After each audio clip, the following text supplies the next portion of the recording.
that the diagonal of a parallelogram divides into 4 equal halves. तो देखो मान लो ये पैरेललोग्राम है, ठीक है, A B C D, ठीक है। अब मुझे एक बात बताइए, अगर मैं इसमें यहाँ से डायगोनल खींच दूं, एक डायगोनल में, दो डायगोनल की बात नहीं कर रहा हूँ, ठीक है, एक ही डायगोनल खींची, तो यहाँ पे आपको दिख रहे हैं दो ट्रायंगल बन रहे हैं। yes, तो मैंने आपसे एक सिंपल सा जब मैंने आपको कराया था, ये पैरेललोग्राम मान लो, एक पैरेललोग्राम है और उसी पैरेललोग्राम यानी एक पैरेललोग्राम आपको दिख रहा होगा A B C D, A B C D, ये पैरेललोग्राम दिख रहा है, और area of triangle A B D दिख रहा है, दिख रहा है। मैंने आपको थ्योरम बताई थी कि अगर ये बेस सेम है तो जो भी पैरेललोग्राम का एरिया होगा और जो ट्रायंगल का एरिया होगा उस पैरेललोग्राम के एरिया का क्या होगा, सेम। अब मुझे बताओ इस ट्रायंगल का बेस क्या है, वो तो अभी भी ए बी है। देखो इसको छोड़ दो, पैरेललोग्राम का एक फॉर्मूला क्या होता है, बेस इनटू हाइट, यही होता है। अगर मान लो मैं यहाँ से परपेंडिकुलर हाइट निकालता हूँ ऐसे, और इस हाइट को हम नाम दे देते हैं h, तो बेस तो ए बी है, हाइट हो गई h, ये इसका फॉर्मूला होगा। और area of triangle A B D की बात कर रहा हूं, तो इसका फॉर्मूला होता है हाफ बेस इनटू हाइट, ये होता है। मैं भी थ्योरम की बात ही नहीं कर रहा हूं, बेस क्या है ए बी, हाइट क्या है, तो इसका हाफ नहीं है। इस वजह से उन्होंने थ्योरम में बोला अगर बेस सेम है, क्या सेम है, बेस, और दोनों पैरेलल लाइंस के बीच में है, तो पैरेललोग्राम का एरिया, ट्रायंगल का एरिया पैरेललोग्राम के एरिया के क्या हुआ, हाफ, या पैरेललोग्राम का एरिया ट्रायंगल के एरिया का क्या हुआ, डबल। तो आप एक ये लिखना नहीं पड़ेगा दो बार आपको, आप डायरेक्ट एक बार बोल सकते हो क्या, ट्वाइस ऑफ एरिया, या area of triangle A B D is half of area of parallelogram A B C D. बताओ बात समझ में आई नहीं है? इसका मतलब क्या है, यहां लिखोगे वो वाली theorem, the triangle having the same base between the same parallel line is area is half the area of parallelogram between the same parallel line having the same base। same parallel line तो same height तो हो ही जाएगी, ठीक है, ये समझ में आया। अब मुझे बताओ अगर इस ट्रायंगल का एरिया इस वाले पैरेललोग्राम के हाफ है, किसके, ए बी सी डी के, तो ये वाला जो ट्रायंगल है ए डी बी, इसको अभी हटा दो मिनट, ये समझाने के लिए बनाएंगे। ये जो ट्रायंगल बनना है, इस वाला ट्रायंगल पैरेललोग्राम से माइनस कर दूंगा तो ये वाला इसके बराबर नहीं होगा। मान लो टोटल ट्रायंगल का एरिया था 10, ठीक है, 10 का हाफ, तो इस ट्रायंगल का एरिया, तो बच्चे का 10 में से माइनस करो क्या आएगा, मान लो ये 20 था, हाफ बोलूं तो कितना, तो ये भी तो हाफ ही होगा फिर। तो यानी एरिया ऑफ ट्रायंगल ए नहीं D B C is half of area of triangle और parallelogram A B C D. इतनी बात समझ में? यानी ये जो दो बटे, ये दोनों कैसे बटे, बराबर बराबर, इक्वल, ठीक है, एरिया थ्योरम से हो गया। अब यहां से एक और डायगोनल होती है, एक डायगोनल थोड़ी होती है, एक और होती है। अब ध्यान से समझना, ये डायगोनल को मैं पक्का कर रहा हूं क्योंकि इसका काम अब हो चुका है। ये डायगोनल क्या करती है, आपने पैरेललोग्राम की डायगोनल के बारे में कुछ सुना है?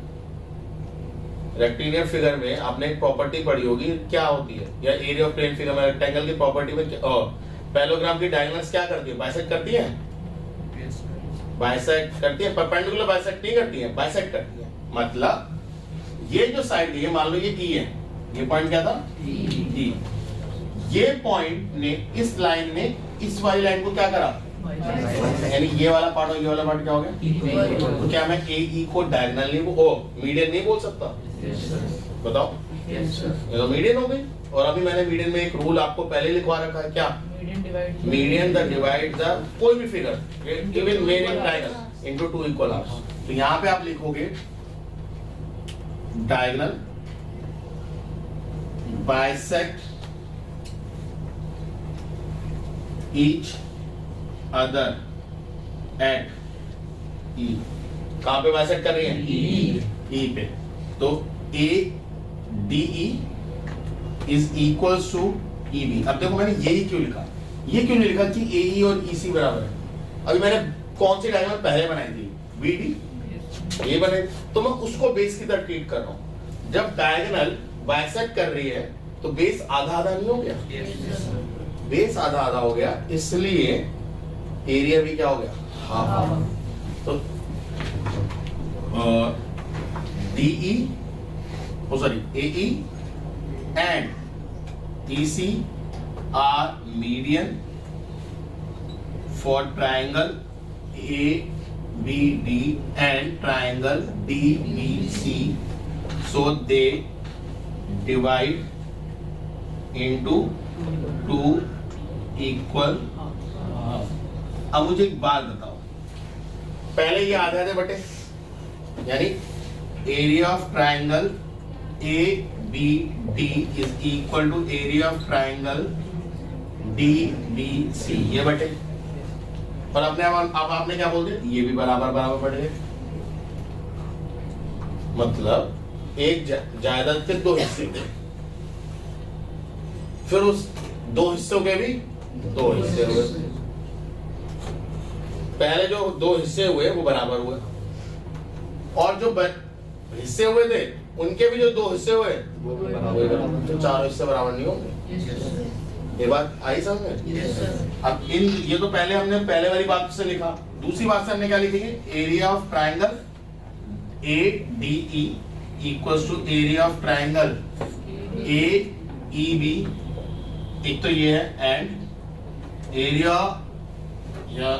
Of triangle DEC and equal to area of triangle CEB। तो यहाँ पे फिर इसके बाद आप अपनी लाइन लिख सकते हो, diagonal of parallelogram divides the parallelogram into 4 equal triangles। वो क्या करती है? 4 equal triangles में डिवाइड। बात समझ में? इसे और भी तरीके से कर सकते हो। diagonals क्या करती है? एंगल बाइसेक्टर होती है। तो ये एंगल क्या होगा? इक्वल। समझ में आ रही बात? ये एंगल क्या होंगे? इक्वल। और opposite angle of a parallelogram are equal, यानी ये वाला हिस्सा भी इक्वल हो गया, और ये भी डायगोनल बराबर बराबर काटेगी, तो बट ये हिस्सा और ये हिस्सा बराबर होगा। ठीक है, ये बाइसेक्ट कर रही है, ये वाला इसके बाइसेक्ट करेगी। तो ये ट्रायंगल देखो, एक सिंगल कट, एक डबल कट, और ये डबल कट की लाइन, एक सिंगल कट की लाइन। इस ट्रायंगल में देखना, डबल कट की लाइन, सिंगल कट की line, double angle, single angle. इधर भी देखो, ये भी होगा, इधर भी देखो ये। तो चारों ट्रायंगल तो एक दूसरे को कॉन्ग्रुएंट हो गए। कॉन्ग्रुएंसी से भी कर सकते थे आप, जरूरी थोड़ी एरिया थ्योरम से करना है, कॉन्ग्रुएंसी से कर दो। एग्जाम में कोई बाउंडेशन नहीं कि आप एरिया थ्योरम से करो, कॉन्ग्रुएंसी से कर दो, जिससे आपको समझ में आ रहा है नहीं आ रहा है। बट यहाँ पे आपको प्रॉपर्टी में क्या लिखना पड़ेगा कि opposite angle are equal and diagonal bisect the angle and diagonal bisect each other as well. उससे कर दो, तो आप बोल सकते हो all the 4 triangles are congruent. ऐसे क्वेश्चन हम लोगों ने शायद कॉन्ग्रुएंसी में भी करा था। ओके, इसके नेक्स्ट वाला फोर्थ है, ट्रू फॉल्स है, वो खुद ही कर लेना। ठीक है, फिफ्थ वाला एक और है, वो भी मैं कराता हूँ। पहले इसे कॉपी करो, फिफ्थ वाले को आपके इसमें ये डायग्राम बना रखे दिख रहे हैं, और यह पॉइंट है C D A B। ठीक है, यहाँ पे कहीं O है, मतलब ऊपर। ठीक है, तो मिड पॉइंट तो नहीं है। ठीक है, हो अब वो बोल रहे हैं प्रूव दैट AOB दिख रहा है, मतलब यहाँ पे मैं ज्वाइन कर दूं ऐसे।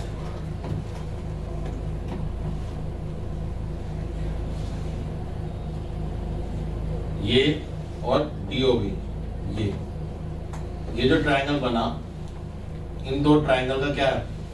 एरिया सेम है। कर लोगे? चलो मुझे बताओ, यहां से अगर मैं डायगोनल ड्रॉ करूं तो ये ट्रायंगल और ये ट्रायंगल, इसे ई मानो, फिर इन दोनों का एरिया तो सेम होगा, ये तो अभी जस्ट प्रूव करा है। ठीक है, तो यहाँ पे आप एक लाइन लिख सकते हो, diagonal of parallelogram by divide parallelogram into 4 equal triangles. ये जस्ट अभी हमने रिजल्ट में पढ़ा है। तो इसका मतलब area of triangle AED is equal to area of triangle AEB। इस वाले का और इस वाले का सेम होगा। कितनी बार समझ में? ओके। आफ्टर दैट क्या मैं यहाँ पे एक लाइन कंसीडर कर सकता हूं जो कि पैरेलल टू DB हो? मैं कॉन्ग्रुएंट पे नहीं जा रहा, बट मुझे बताओ, draw a line parallel to DB passing from O। लिख सकते हैं? तो उससे क्या हुआ? अभी हमने पढ़ा था, ये डायगोनल बाइसेक्ट करते हैं, पढ़ा था नहीं पढ़ा था? डायगोनल क्या करते हैं? तो डायगोनल क्या कर रहे हैं? बाइसेक्ट कर रहे हैं। DE equals to EB। DE और EB क्या है? इक्वल है। अब ये डायगोनल यानी बेस सेम हो गए, ठीक है? या ये भी बोल सकते थे, एक काम करो, ये मत लिखो और भी आसान करता हूं। ये तो हो गया था। OE इज मीडियन, या आप क्या लिखो, डायगोनल बाइसेक्ट ईच अदर। इसका मतलब DE is equals to EB होगा। तो OE is median to triangle DBO। ये पूरे ट्रायंगल को देख रहा हूं, पूरे ट्रायंगल को ये लाइन जो आ रही है मीडियन है ना, यानी ये बराबर बराबर पार्ट में डिवाइड कर रही है। तो एरिया ऑफ ट्रायंगल, ये पहले इक्वेशन थी, एरिया ऑफ ट्रायंगल DEO ये वाला और नीचे वाला बराबर हो जाएगा, क्योंकि इसे भी इस ट्रायंगल को देखो आप, ये जो ट्रायंगल बन रहा है, इसको जो हटाओ, ये जो ट्रायंगल बन रहा है ये ऐसा था, O यहाँ था, D यहाँ था, B यहाँ था। मैंने कहा ये लाइन आ रही है, ये इसने दो बराबर पार्ट में डिवाइड कर दिया, तो ये मीडियन नहीं कहलाएगी। अगर मीडियन है तो वो क्या करेगा? दो इक्वल पार्ट में डिवाइड करेगा। नहीं, area of triangle DEO equals to area of triangle BEO। बोलो। और अगर मैं इन दोनों ट्रायंगल को जोड़ दूं, ये दोनों इक्वेशन को जोड़ देनी, एरिया इक्वेशन 1 प्लस इक्वेशन 2, यानी area of triangle AED plus area of triangle DEO equals to area of triangle AEB plus area of triangle BEO। तो ये पूरा मिलके AEB प्लस DEO, ADO नहीं बन जाएगा? ADO equals to area of triangle ABO। ये तो आपको प्रूफ कराया ना, ठीक है? क्वेश्चन नंबर 6 में कह रहा है draw the rectangle ABCD with base 4। तो देखो बेस 4 बना लो, ठीक है? मान लो ये बनाया आपने BC और ये बनाया 4। अब वो कह रहे हैं डायगोनल BD। तो अगर एक रफ फिगर बना रहे हो आप, तो ये AB, ये C, या ये B बनाया, ये C बनाया, तो ये D होगा, ये E होगा। तो ये वाली लाइन आपको किसकी कितनी दे रखी है? 5। तो यहां से आप आर्क मारोगे 5 सेंटीमीटर का। सेम आर्क आप C से भी मारोगे, क्यों? क्योंकि दोनों डायगोनल रेक्टेंगल की क्या होती है? इक्वल। और यहां पे आप 90 डिग्री ड्रॉ करोगे। 90 डिग्री ड्रॉ करना आता है? यहाँ से एक कट मारा, यहाँ से एक सिंगल कट मारा, फिर एक कट मारा, फिर एक कट ऊपर, फिर यहाँ से एक कट यहाँ, तो 90 ऐसे बनेगा। यहाँ से एक पहले आर्क मारा, फिर यहाँ से एक कट मारा, फिर यहाँ से एक कट मारा, फिर एक ऊपर मारा, फिर यहाँ से कट मारा। ये तो यहाँ पे जो पॉइंट बनेंगे, ये दो पॉइंट को आप जब ज्वाइन करोगे तो it will be form rectangle. ये A नाम दे देना, ये D नाम दे देना, तो ये रेक्टेंगल ड्रॉ हुआ। इतनी बात समझ में आई नहीं? मेजर CV को आप मेजर कर लीजिए। Take any point P on AD। AD पे कोई भी एक पॉइंट ले लो P, ठीक है? ज्वाइन BP, इसको ज्वाइन कर दो, ठीक है? ये फिगर बनाने के बाद अगर आप समझना चाहते हो तो ऐसे समझ लो, ये एक रेक्टेंगल है A या ABCD। अब एक P पॉइंट लेने को कह रहा है, किस पे? AD पे। तो आपने ले लिया। ज्वाइन BP को क्या करो? ज्वाइन कर दो।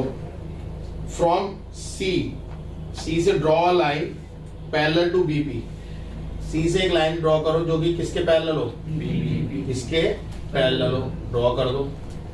फिर आगे क्या बोले, meet AP produce to Q,